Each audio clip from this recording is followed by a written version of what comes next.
The number of flood victims in Perak continues to rise, reaching 5,503 individuals as of 2 p.m. on Friday, up from 5,463 recorded just 2 hours earlier.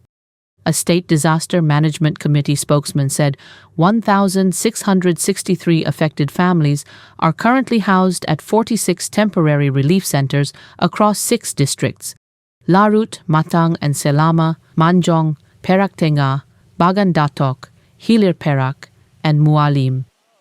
Manjung remains the worst-hit district, with over 2,000 evacuees from 689 families placed at 18 relief centers.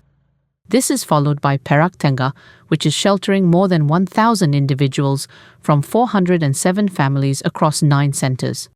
In Hilir Perak, 1,391 evacuees from 439 families are staying at 11 centers, while Bagan Datuk has 272 individuals from 84 families across 4 centers. In Larut, Matang and Selama, 117 individuals from 41 families are housed at 2 centers, while Mualim has 16 evacuees from 3 families at 2 centers. Authorities continue to monitor the situation as rain persists across several districts.